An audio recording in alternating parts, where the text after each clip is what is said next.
16वां अध्याय। राजा पृथु ने कहा, नारद जी, यह तो आपने महाप्रभु शंकर की बड़ी अद्भुत कथा सुनाई है। कृपा कर आप अब यह बतलाइए कि उस समय राहु उस पुरुष से छूटकर कहाँ गया। जब राजा पृथु ने देवऋषि नारद से ऐसा प्रश्न पूछा तो देवऋषि ने कहा, उससे छूटने पर वह बर्बर नाम से विख्यात हो गया और मानो नया जन्म पाकर उसने अपने आप को धन्य माना तथा वह धीरे धीरे जलंधर के पास गया। वहां जाकर उसने शंकर जी की चेष्टा कही। उसे सुनकर दैत्यराज को बड़ा क्रोध आया और उसने सब दैत्यों को सेना सजाने की आज्ञा दी। कालनेमी और शुंभ निशुंभ आदि सभी महाबली दैत्य तैयार होने लगे। एक से एक महाबली दैत्य करोड़ों की संख्या में निकलकर युद्ध के लिए संबद्ध हो गए। महाप्रतापी सिंधु पुत्र शिवजी से युद्ध करने के लिए निकला। उसके आगे महर्षि शुक्र और छिन्न सिर राहु हुआ। फिर तो उसी समय जलंधर का मुकुट खिसक कर पृथ्वी पर पड़ा। आकाश में मेघ छा गए और बड़े अपशकुन हुए। उधर इंद्र आदि सब देवताओं ने एकत्र होकर कैलाश पर जाकर शिवजी के पास पहुंचकर सारा वृतांत कहा और ये भी कहा कि आपने जलंधर से युद्ध करने के लिए जो भगवान विष्णु को भेजा था वह उसके वशवर्ती हो गए हैं तथा लक्ष्मी सहित जलंधर के अधीन होकर उसके घर में निवास करते हैं। अब देवताओं को भी उसके यहाँ निवास करना पड़ रहा है।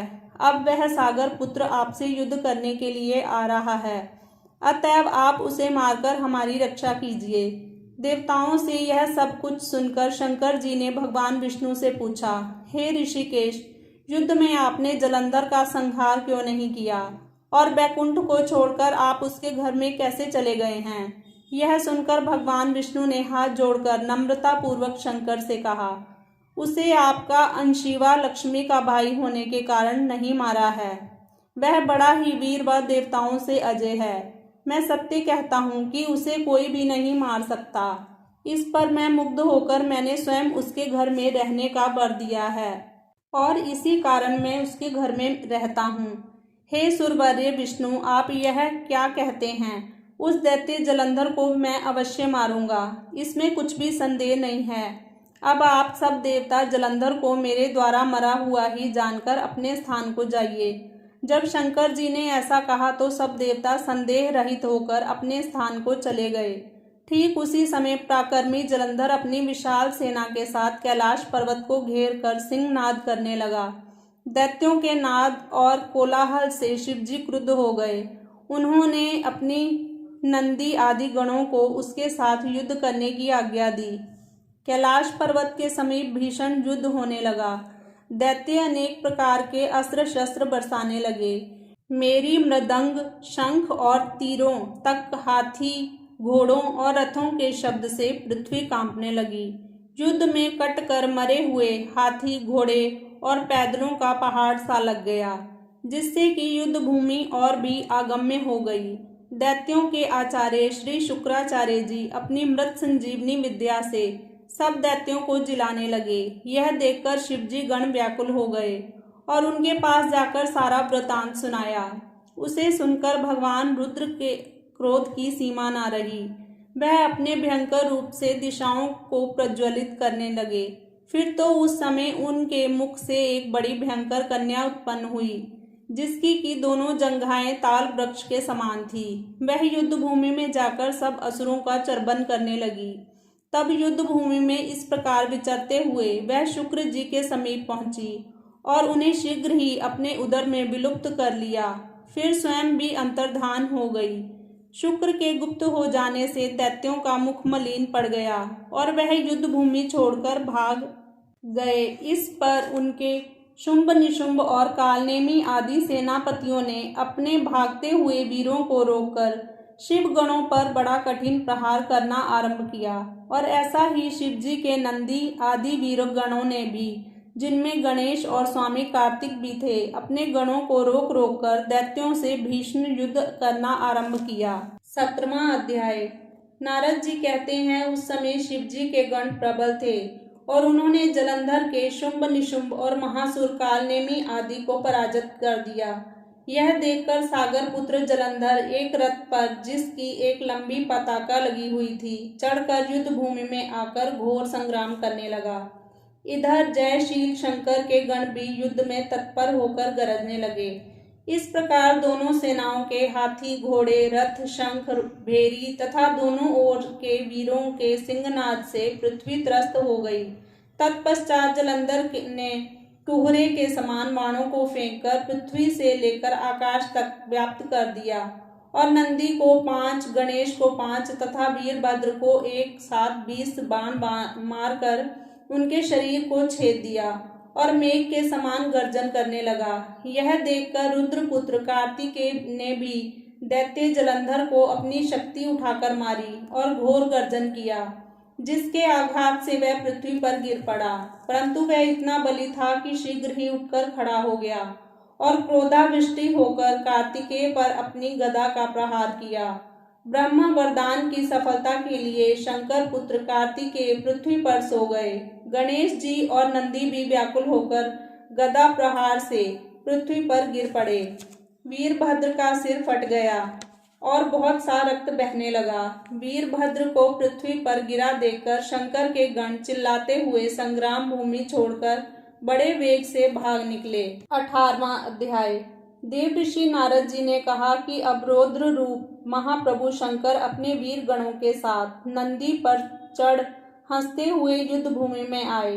तब उनको आया देखकर उनके पराजित गण फिर लौट आए और सिंहनाद करते हुए आयुधों से दैत्यों पर प्रहार करने लगे। भीषण रूपधारी रुद्र को देख दैत्य भागने लगे। तब युद्ध में अपने दैत्यों को पराहन मुख होते देख जलंधर हजारों बाण छोड़ता हुआ भगवान शंकर की ओर दौड़ा। उसके शुंभ निशुंभ आदि वीर भी क्रोध से अपने होठों को काटते हुए भगवान शंकर की ओर दौड़े। इतने में भगवान शंकर ने जलंधर के सब बाण जालों को काटकर अपने गणों को निर्भय करके अपने अन्य बाणों की आंधी से दैत्यों को पीड़ित कर दिया। खड़गोरमा नामक दैत्य को अपने फरसे से मार डाला। बलाहक का भी सिर काट दिया। धस्मर भी मारा गया और शिवगण चिशिखा ने प्रचंड नामक दैत्य का सिर काट डाला। किसी को शिवजी के बैल ने मारा और कई उनके बाणों द्वारा मारे गए। यह देखकर जलंधर अपने शुंभ आदि दैत्यों को धिक्कारने लगा और भयभीतों को धैर्य देने लगा, पर किसी प्रकार भी भयग्रस्त दैत्य दोबारा युद्ध भूमि में आने को तैयार ना हुए। दैत्य सेना ने पलायन किया। तब महाक्रुद्ध जलंधर शिवजी को अपनी ओर ललकारने लगा। साथ ही उसने 70 बाण मारकर शिवजी को दग्ध कर दिया तथा और भी बहुत से बाणों का प्रहार किया। शिवजी उसके बाणों को काटते रहे, यहाँ तक कि उन्होंने जलंधर की ध्वजा, छत्र और धनुष को भी काट दिया। फिर 7 बाण मारकर उसके शरीर में आघात पहुंचाया। धनुष के कट जाने से जलंधर ने एक प्रचंड बाण मारकर उसकी गदा के टुकड़े टुकड़े कर दिए। तब उसने समझा कि यह मुझसे अधिक बलवान है, अतएव उसने गंधर्वी माया उत्पन्न कर दी। अनेक गंधर्व और अप्सराओं के गण उत्पन्न हो गए। वीणा और मृदंग आदि बाजों के साथ नृत्यगान होने लगा। इससे अपने गणों सहित रुद्र भी मोहित हो गए। उन्होंने युद्ध बंद कर दिया। फिर तो काम मोहित जलंधर बड़ी शीघ्रता से त्रिनेत्र भगवान शंकर का रूप धारण करके वृषभ पर बैठकर पार्वती के पास पहुंचा।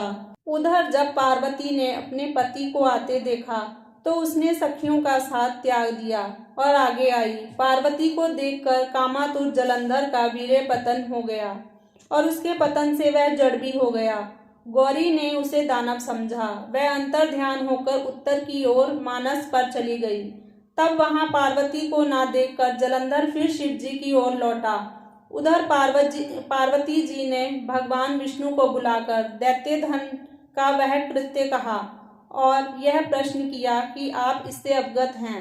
भगवान विष्णु ने हाथ जोड़कर और सिर नवाकर उत्तर दिया, आपकी कृपा से मुझे सब कुछ ज्ञात है।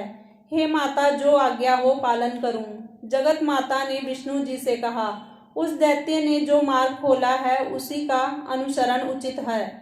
मैं तुम्हें आज्ञा देती हूँ कि तुम जाकर उसकी स्त्री का पतिव्रत भ्रष्ट करो। वह दैत्य तभी मरेगा।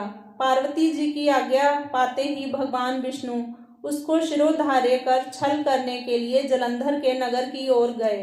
19वां अध्याय। राजा पृथु ने कहा, हे देवऋषि, अब आप यह कहिए कि भगवान विष्णु ने वहां जाकर क्या किया तथा जलंधर की पत्नी का पतिव्रत कैसे भ्रष्ट हुआ।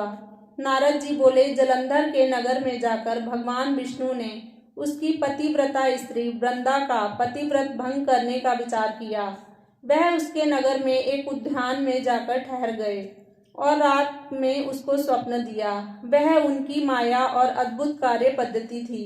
और फिर उनकी माया द्वारा जलंधर की पत्नी पतिव्रता वृंदा ने रात में यह स्वप्न देखा कि उसका पति नग्न होकर सिर पर तेल लगाए महिष पर चढ़ा है। वह काले रंग के फूलों की माला पहने हुए है तथा उसके चहुं ओर हिंसक जीव हैं। वह सिर मुड़ाए हुए अंधकार में दक्षिण दिशा की ओर जा रहा है। उसने अपने नगर को समुद्र में डूबा हुआ देखा और इस प्रकार से बहुत से भयानक सपने देखे। फिर वह तत्काल ही वह जाग पड़ी और स्वप्नों के संबंध में विचार करने लगी। इतने में उसने सूर्य को उदय होते हुए देखा तो उसमें उसे एक छिद्र दिखाई दिया तथा वह कांतिहीन था।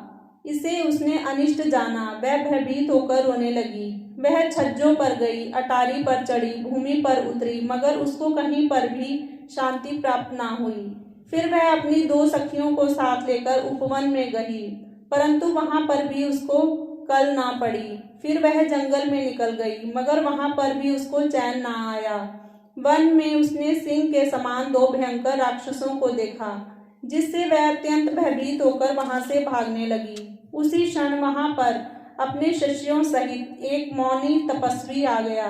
भयभीत वृंदा उसके गले में हाथ डालकर उससे अपनी रक्षा के लिए याचना करने लगी। मुनि ने अपनी एक ही हुंकार से उन दोनों राक्षसों को वहां से भगा दिया। वृंदा को आश्चर्य हुआ। वह भय से मुक्त होकर मुनिनाथ को हाथ जोड़कर प्रणाम करने लगी और कृतज्ञता का ज्ञापन किया। फिर उसने मुनि से अपने युद्धरत पति के संबंध में उसकी कुशल क्षेम का प्रश्न किया। मुनि ने मौन होकर आगे पीछे देखकर कुछ कहना ही चाहा कि उसी समय 2 वानर मुनि के समक्ष आकर हाथ जोड़कर खड़े हो गए और ज्यों ही मुनि ने भ्रुकुटी संकेत किया त्यों ही वह उड़कर आकाश में चले गए। फिर जलंधर का सिर व धड़ लेकर मुनि के पास आ गए। तब वृंदा अपने पति को मृत हुआ जानकर मूर्छित होकर पृथ्वी पर गिर पड़ी और अनेक प्रकार के वचन कहकर दारुण विलाप करने लगी। पश्चात उसने उस मुनि से कहा, हे कृपानिधे, आप मेरे पति को जीवित कर दीजिए। पतिव्रता परायण दैत्य पत्नी ऐसा कहकर दुख की श्वासों को छोड़ती हुई मुनीश्वर के चरणों में गिर पड़ी। तब मुनीश्वर ने कहा, वह शिवजी द्वारा युद्ध में मारा गया है, अतएव जीवित नहीं हो सकता, क्योंकि जिसे भगवान शंकर मार देते हैं वह कदापि जीवित नहीं हो सकता। परंतु शरणागत की रक्षा करना सनातन धर्म है, अतः मैं कृपा करके इसे जिलाए देता हूँ। नारद जी कहते हैं कि वह मुनि साक्षात विष्णु ही थे, जिन्होंने की ये सब माया फैला रखी थी। वह वृंदा के पति को जीवित करके अंतर्ध्यान हो गए। जलंधर ने उठकर वृंदा का आलिंगन किया और उसका मुख चूमा। वृंदा भी पति को जीवित हुआ देखकर अत्यंत हर्षित हुई और अब तक हुई सब बातों को स्वप्न समझा। पश्चात वृंदा सकाम हो बहुत दिन तक उसी वन में अपने पति के साथ विहार करती रही। फिर एक दिन उसने सूरत एवं संभोग काल के अंत में भगवान विष्णु को पहचान लिया, अतः उन्हें ताड़ित करती हुई बोली, हे पराई स्त्री से गमन करने वाले विष्णु, तुम्हारे शील को धिक्कार है। मैंने जान लिया है कि वह मायावी तपस्वी तुम ही थे। हे राजन, ऐसा कहकर परम क्रुद्धा हो पतिव्रता वृंदा ने अपने तेज को प्रकट करते हुए शाप दिया, जो तुमने अपनी माया से 2 राक्षस मुझे दिखाए थे, वही दोनों राक्षस किसी समय तुम्हारी भी स्त्री का हरण करेंगे और उसके विरह में दुखी होकर तुम वानरों की सहायता से वन में भ्रमण करोगे और यह सर्वेश्वर जो इस समय तुम्हारा शिष्य बना है, यह वहां तुम्हारा साथी रहेगा। ऐसा कहकर पतिव्रता वृंदा भगवान विष्णु के लाख मना करने पर भी अग्नि में प्रवेश कर गई। ब्रह्मा आदि देवता आकाश से उसका प्रवेश देखते रहे। वृंदा के शरीर का तेज श्री पार्वती जी के शरीर में चला गया और आकाश से जय जय शब्द होने लगा। पतिव्रत धर्म के प्रभाव से वृंदा ने मुक्ति प्राप्त की। 20वां अध्याय। राजा पृथु ने कहा, हे देवऋषि, इसके पश्चात युद्ध में क्या हुआ तथा वह दैत्य कैसे मारा गया? कृपा कर अब उस अद्भुत कथा को मुझे कहिए। देवऋषि नारद जी बोले, जब गिरिजा वहां से अदृश्य हो गई और गंधर्वी माया भी विलीन हो गई, तब भगवान वृषध्वज चैतन्य हो गए। उन्होंने लौकिकता व्यस्त करते हुए बड़े क्रोध किया। फिर भगवान शंकर जलंधर से युद्ध करने लगे। जलंधर शंकर के बाणों को काटने लगा, परंतु जब काट ना सका तो उसने माया की पार्वती बनाकर अपने रथ पर बांध ली, जो शुंभ निशुंभ द्वारा विद्यमान थी और विलाप कर रही थी। तब अपनी प्रिय पार्वती को इस प्रकार कष्ट में पड़ा देखकर लौकिक लीला दिखाते हुए भगवान शंकर प्रकृत जनों की तरह व्याकुल हो गए और उन्होंने अग्नि पुंज की तरह भयंकर रौद्र रूप धारण कर लिया। अब उनके रौद्र रूप को देखकर कोई भी दैत्य उनके सामने खड़ा होने में समर्थ ना हो सका और सब भागने छिपने लगे। यहाँ तक कि शुंभ निशुंभ भी युद्ध में स्थित होने को सामर्थ्य ना हो सके। जलंधर की सारी माया क्षण मात्र में ही नष्ट हो गई। संग्राम में चारों ओर हाहाकार होने लगा। शिवजी ने उन भागते हुए शुंभ और निशुंभ को शाप देकर बड़ी धिक्कार दी और उनसे कहा, तुम दोनों बड़े दुष्ट हो, तुमने मेरा बड़ा अपराध किया है। तुम पार्वती को मारते थे और अब युद्ध से भागते हो। भागतों को मारना पाप है। इससे अब मैं तो तुम्हें नहीं मारूंगा, परंतु गौरी तुम्हें अवश्य मारेगी। शिवजी के ऐसा कहने पर समुद्र पुत्र जलंधर क्रोध में अग्नि के समान प्रज्वलित हो उठा। उसने शिवजी पर घोर बाण वर्षा कर पृथ्वी पर अंधकार कर दिया। तब उस दैत्य को ऐसी चेष्टा देखकर भगवान शंकर बड़े ही क्रोधित हुए तथा उन्होंने अपने चरण गुप्त से बनाए हुए शुद्ध दर्शन चक्र को चलाकर उसका सिर काट लिया। एक प्रचंड शब्द के साथ उसका सिर पृथ्वी पर गिर पड़ा और महान हाहाकार होने लगा। अंजन पर्वत के समान उसके शरीर के 2 खंड हो गए। उसके रुधिर से संग्राम भूमि व्याप्त हो गई। सारी पृथ्वी विह्वल हो गई। शिव आज्ञा से उसका रक्त और मांस महागौरव में जाकर रक्त का कुंड हो गया तथा उसके शरीर का तेज निकलकर शंकर जी के शरीर में वैसे ही प्रवेश कर गया जैसे कि वृंदा का तेज गौरी जी के शरीर में प्रविष्ट हुआ था। जलंधर को मरा हुआ देखकर देवता, गंधर्व और सर्व प्रसन्न हो गए।